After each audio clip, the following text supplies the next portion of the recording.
नमस्कार, आरआरसी नेटवर्कच्या ताज्या बातमीपत्रात आपले स्वागत। अशा आहेत आजच्या प्रमुख घडामोडी। हेडलाइन्स प्रस्तुत करता Marcus the readymade multibrand showroom. सर्वोत्तम quality, fresh stock, latest designs, reasonable rate. LRT college road, Raghuvanshi Mangal कार्यालयाच्या बाजूला, अकोला। वादळी वाऱ्यासह मुसळधार पावसाने अकोल्यात धुमाकूळ, अनेक ठिकाणी झाडं कोसळली, वीज पुरवठा ठप्प। जिल्ह्यात पावसाचे आगमन झाले, पण शेतकऱ्यांसाठी बियाण्याचा तुटवडा कायमच। पश्चिम विदर्भात केंद्रीय मंत्रीपद मिळण्याची शक्यता, खासदार प्रतापराव जाधव हे प्रबळ दावेदार असल्याचे संकेत। आज रेल्वे गेट अर्थात समपार सुरक्षा दिवस, न्यू तापडिया नगर रेल्वे गेटवर सर्रास उल्लंघन, रेल्वेचे दुर्लक्ष। वंचितच्या पराभवाची राज्यात चर्चा, पण यंदा मात्र महायुतीला फटका, महाविकास जिंकले। आता सविस्तर बातम्या। अकोला शहरात सायंकाळी आलेल्या वादळाने जनजीवन चांगलेच बाधित झाले होते।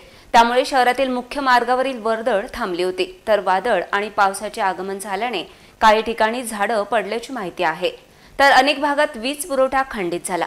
पावसाचे आगमन सर्वत्र धुमाकूळ घालत झाल्याचे चित्र होते। वादळी वाऱ्याने अकोल्याचे जनजीवन विस्कळीत, धुळीच्या वादळाने अनेकांच्या डोळ्यात धूळ। पावसाच्या आगमनाने नागरिकांना थोडासा दिलासा। पुढील काही दिवस अकोल्यात ढगाळ वातावरणासह तुरळक सरी कोसळणार आहे, तर शनिवार रविवार अकोल्यात सर्वदूर पावसाची शक्यता व्यक्त केल्या गेली आहे। नैऋत्य मोसमी पावसाचे महाराष्ट्रात आगमन झाले आहे। राज्यातील शेतकऱ्यांना दिलासा देणारी ही बातमी आहे। राज्यात कधी पावसाचे आगमन होणार याची सर्वत्र चर्चा सुरू होती। अखेर आज पावसाचे आगमन झाले आहे। राज्यात मान्सूनसाठी पोषक हवामान तयार झाले होते, तसेच मागील 3 ते 4 दिवसापासून राज्यात मान्सून पूर्व पाऊस कोसळत होता। अकोल्यात आज मेघगर्जनेसह पाऊस पडण्याची शक्यता हवामान विभागाने वर्तवली होती, पण वादळी वाऱ्यासह पावसाचे आगमन झाले। या वादळाने अनेक ठिकाणी नुकसान केले असून अनेक भागाचा वीज पुरवठा खंडित झाला होता, तर झाडे उन्मळून पडली होती।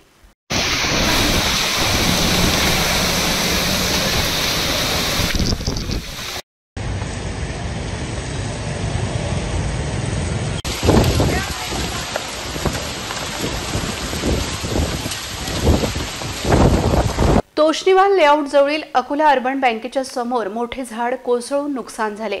या ठिकाणी असलेल्या पाण्याच्या टाकीच्या आत असलेले एक विशाल झाड रस्त्यावर कोसळल्याने हा रस्ता ब्लॉक करण्यात आला आहे। येथे विजेची डीपी देखील या झाडासोबत कोसळली, त्यामुळे या भागाचा वीज पुरवठा उद्यापर्यंत सुरू होण्याची शक्यता आता मावळली आहे। हे विशाल झाड कोसळले तेव्हा या ठिकाणी कोचिंगचे विद्यार्थी नव्हते, त्याचबरोबर रस्त्यावर वर्दळ थांबली होती, त्यामुळे सुदैवाने मोठी हानी टळली आहे।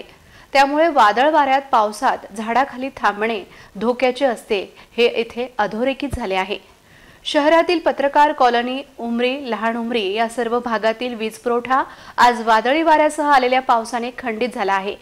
शहरातील विविध भागात हीच परिस्थिती असून मोठे नुकसान शहरात झाले आहे, तर महापालिकेची कुठलीही यंत्रणा घटनास्थळी लवकर पोहोचली नसल्याची ओरड नागरिकांची आहे। शहरातील उड्डाणपुलावर पाणी जमल्याने शहरातील वाहन चालकांची मोठी अडचण झाली आहे। महापालिका व नॅशनल हायवे यांच्या मार्फत पावसाळ्यापूर्वीची साफसफाई उड्डाणपुलावर न केल्याने उड्डाणपुलावर पाणी असून वाहतूक विस्कळीत झाली आहे। अकोला जिल्ह्यात शेतकऱ्यांना आवश्यक त्या बियाण्याचा तुटवडा कायम आहे। पावसाच्या सरी कोसळणे सुरू झाले आहेत, पण अद्याप शेतकऱ्यांना मात्र आवश्यक ते बियाणे उपलब्ध नसल्याचे चित्र आहे। शेतकऱ्यांना आवश्यक ती बियाणे मिळत नसल्याची ओरड कायम असून विशिष्ट कंपन्यांचे बियाण्यांचा काळा बाजार सुरू असून यावर कृषी विभागाची मौनी भूमिका का असा प्रश्न निर्माण होत आहे। मान्सून महाराष्ट्रात येत असताना कृषी विभागाची भूमिका संशयास्पद आहे। इतकेच नव्हे तर गुणवत्ता व दक्षता पथकाच्या कारवाया देखील कुणाच्या आदेशाने थांबल्या असा प्रश्न कायम आहे। जिल्ह्यात बियाण्याचा कृत्रिम तुटवड्यास कोण जबाबदार असा प्रश्न यानिमित्त विचारला जात असून लोकसभा निवडणूक निकालाच्या दरम्यान यावर काही कारवाया झाल्या, पण आता त्यात घट झाल्याचे चित्र आहे। दरम्यान जिल्ह्यात बियाण्यांचा तुटवडा पाहता कृषी विभागाने उपाययोजना करण्याची गरज आहे। शिवसेनेचे बुलढाण्याचे खासदार प्रतापराव जाधव हे केंद्रात मंत्रिपदाचे प्रबळ दावेदार मानले जात आहेत। चौथ्यांदा खासदार होत प्रतापराव जाधव यांनी शिवसेना ठाकरे गटाचे ज्येष्ठ खासदार आहेत, त्यामुळे त्यांच्या मंत्रिपदाची शक्यता राजकीय वर्तुळात चर्चिली जात आहे। शिंदे सेनेमधील एक सर्वात ज्येष्ठ नेते तथा 4 वेळा खासदार बनलेले प्रतापराव जाधव यांची केंद्रीय कॅबिनेट मंत्रिपदी वर्णी लागण्याची शक्यता राजकीय वर्तुळात आहे। दरम्यान कृषी आणि ग्रामविकास खाते त्यांना मिळण्याची शक्यताही वर्तवली जात आहे। प्रतापराव जाधव यांनी राजकीय कारकिर्दीला खऱ्या अर्थाने 1990 मध्ये त्यांनी सुरुवात केली होती। पहिल्या विधानसभा निवडणुकीत त्यांचा पराभव झाला असला तरी त्यानंतर त्यांनी कधी मागे वळून पाहिले नाही। 3 वेळा आमदार, राज्यात पाटबंधारे राज्यमंत्रीपद भूषविल्यानंतर दिल्लीत 2009 मध्ये ते गेले होते।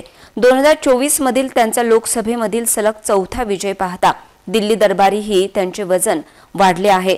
यासोबतच 2019 मध्ये केंद्रीय ग्रामविकास समितीचे त्यांनी अध्यक्षपद भूषवले होते। त्यापाठोपाठ 2022 मध्ये केंद्रीय माहिती तंत्रज्ञान आणि संवाद समितीचे अध्यक्षपद त्यांनी भूषविलेले आहे।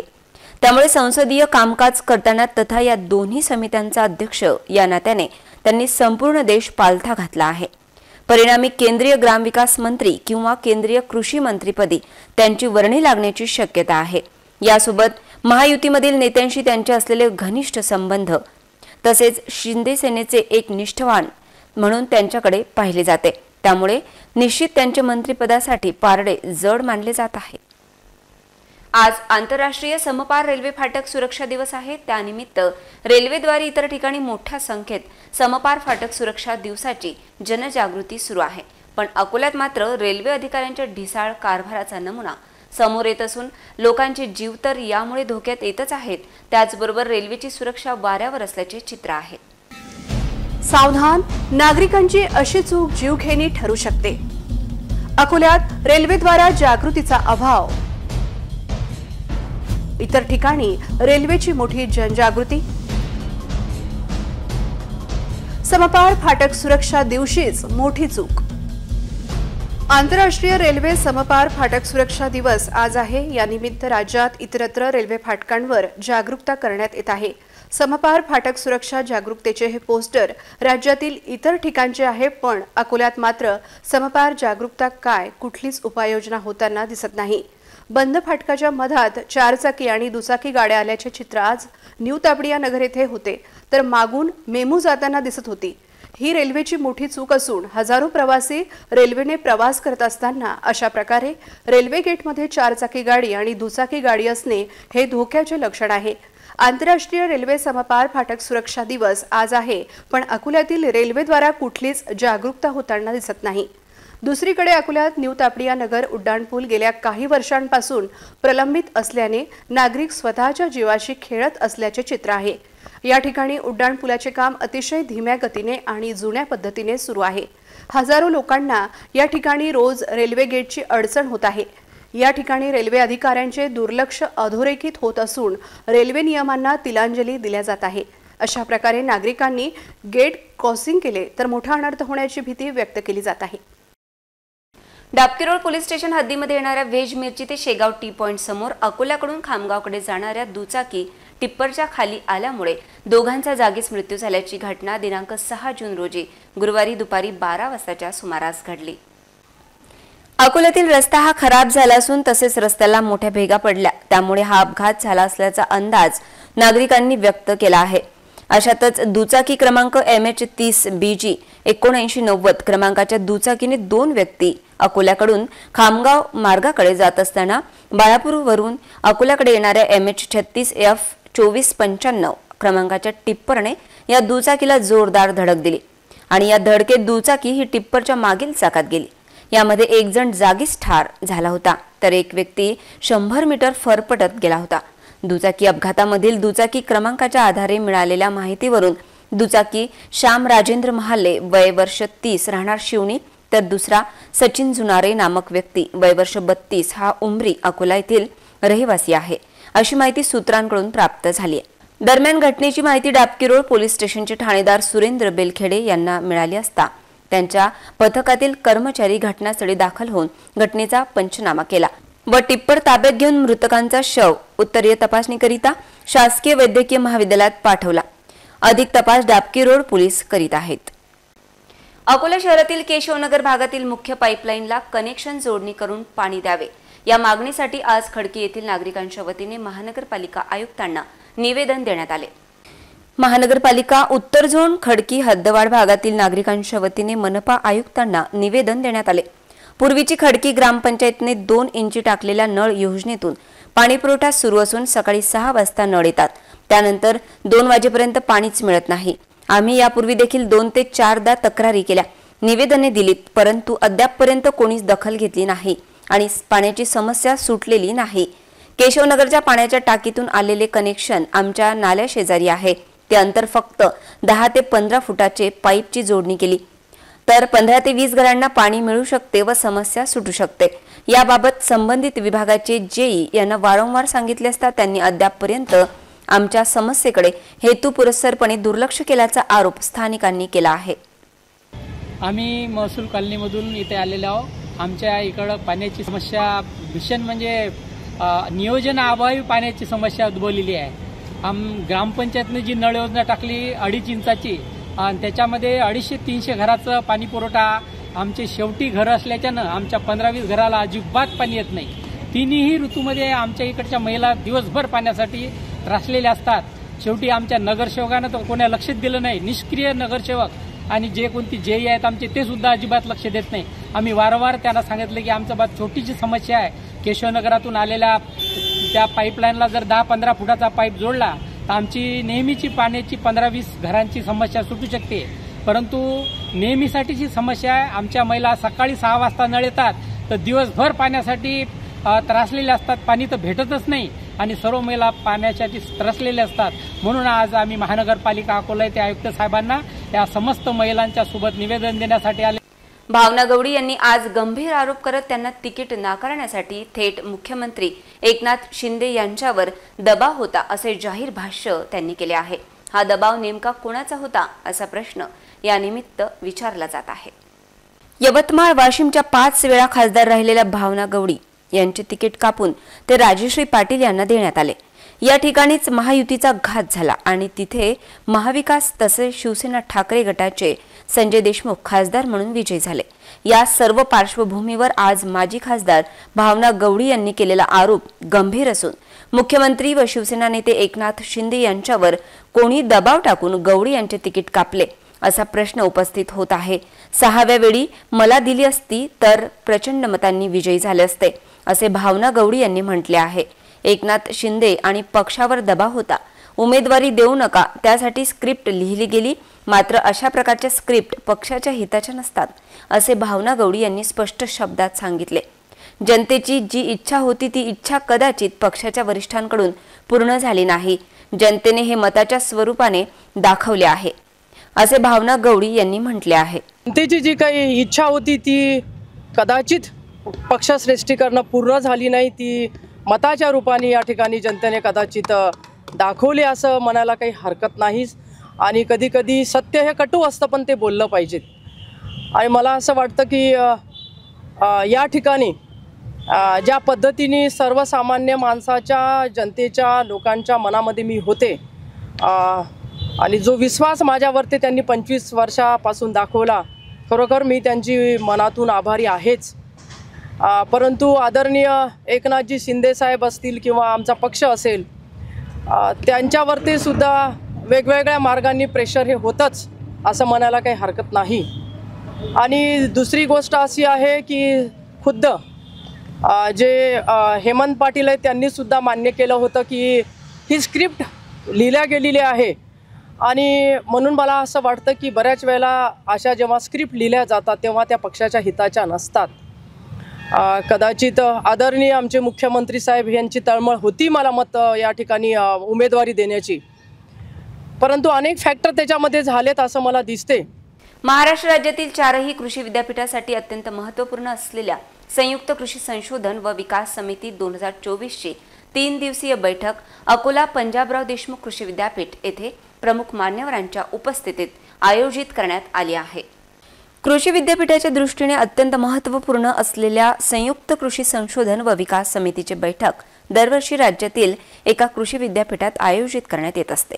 यावर्षी हा मान डॉक्टर पंजाबराव देशमुख कृषी विद्यापीठाला मिळाला आहे। दिनांक 7 ते 9 जून रोजी पार पडणारी ही बैठक कृषी विद्यापीठातील ठाकरे सभागृहात पार पडणार आहे। यावेळी उद्घाटक म्हणून राज्याचे मुख्यमंत्री एकनाथ शिंदे यांच्या उपस्थितीत पार पडेल। या प्रसंगी राज्याचे कृषी मंत्री धनंजय मुंडे, उपमुख्यमंत्री देवेंद्र फडणवीस, उपमुख्यमंत्री अजित पवार हे प्रमुख अतिथी म्हणून उपस्थित राहतील। तर अकोला जिल्ह्याचे पालकमंत्री राधाकृष्ण विखे पाटील, फलोत्पादन मंत्री संदीपानराव भुमरे, कृषी विभागाच्या प्रधान सचिव श्रीमती आये कुंदन हे उपस्थित राहणार आहेत। अकोला पंजाबराव देशमुख कृषी विद्यापीठाचे कुलगुरू यांच्यासह 3ही विद्यापीठाचे कुलगुरू या प्रसंगी उपस्थित राहतील। 3 दिवसीय बैठकीत दरम्यान राज्यातील कृषी विद्यापीठाचा केंद्रबिंदू शेतकरी बांधवांसाठी व कृषी क्षेत्राच्या उत्थान आणि ऊर्जितावस्थेसाठी विविध फायदेशीर पिकांच्या सुधारित वाणांचे प्रसारण, अवजारे व यंत्रे यांचे प्रसारण तसेच उपयुक्त कृषी उत्पादन तंत्रज्ञानाच्या शिफारशींवर शिक्कामोर्तब करण्यात येणार आहे, अशी माहिती आज कृषी विद्यापीठ मध्ये आयोजित पत्रकार परिषदेत विद्यापीठाचे कुलगुरू डॉक्टर शरद गडाख यांनी दिली। वंचित नेते प्रकाश आंबेडकर यांचा अकोल्यात पराभव झाला। त्यांच्या प्रचारामुळे काँग्रेस उमेदवाराला पराभवाचा सामना करावा लागल्याचा आरोप काँग्रेस नेते डॉक्टर अभय पाटील यांनी केला आहे। पण राज्यात वंचितमुळे महाविकास आघाडीचे अच्छे दिन आल्याचे चित्र आहे। बारामती येथे सुप्रिया सुळे यांच्या विरोधात वंचित लढली नाही। कोल्हापूर शाहू महाराज यांच्या विरोधात वंचितने उमेदवारच दिला नाही, तर इतर 2 मतदारसंघात ज्या ठिकाणी वंचितचा उमेदवार होता त्या ठिकाणी शिवसेना उद्धव बाळासाहेब ठाकरे यांना फायदा झाला, तर एकनाथ शिंदे यांचे 2 उमेदवार वंचितच्या उमेदवाराला मिळालेल्या मतांमुळे पडल्याचे चित्र आहे। शिवसेना उद्धव बाळासाहेब ठाकरे यांचे 2 उमेदवार हे वंचितमुळे जिंकले। यात हिंगोली तर शिर्डी मतदारसंघाचा समावेश आहे। तर यंदा वंचितचे अनेक उमेदवार हे 3ऱ्या स्थानावर फेकले गेले। काहींचे तर डिपॉझिट जप्त झाले। नांदेड येथे काँग्रेस उमेदवाराला वंचितचा आधार होता, तर बीडमध्ये पंकजा मुंडे जिथे पडल्या तिथे राष्ट्रवादी उमेदवाराला वंचितने घेतलेल्या मतांची मोठी मदत झाली। पुन्हा एक नजर टाकूया आजच्या प्रमुख घडामोडींवर। हेडलाइन्स प्रस्तुत करता Marcus the readymade multibrand showroom. सर्वोत्तम quality, fresh stock, latest designs, reasonable rate. LRT college road, Raghuvanshi Mangal कार्यालयाच्या बाजूला, अकोला। वादळी वाऱ्यासह मुसळधार पावसाने अकोल्यात धुमाकूळ, अनेक ठिकाणी झाडं कोसळली, वीज पुरवठा ठप्प। जिल्ह्यात पावसाचे आगमन झाले, पण शेतकऱ्यांसाठी बियाण्याचा तुटवडा कायमच। पश्चिम विदर्भात केंद्रीय मंत्रीपद मिळण्याची शक्यता, खासदार प्रतापराव जाधव हे प्रबळ दावेदार असल्याचे संकेत। आज रेल्वे गेट अर्थात समपार सुरक्षा दिवस, न्यू तापडिया नगर रेल्वे गेटवर सर्रास उल्लंघन, रेल्वेचे दुर्लक्ष। वंचितच्या पराभवाची राज्यात चर्चा, पण यंदा मात्र महायुतीला फटका, महाविकास जिंकले। बातम्यांसाठी तुम्ही पाहत रहा RRC न्यूज यूट्यूब चॅनलवर। तुम्ही पण लाईक आणि सबस्क्राईब करा RRC डिजिटल अकोला हे यूट्यूब चॅनल। जगभरात कुठेही पहा RRC डिजिटल अकोला। पुन्हा भेटूया ताज्या बातम्यांसह, नव्या घडामोडींसह नव्या बातमीपत्रात। तोवर नमस्कार।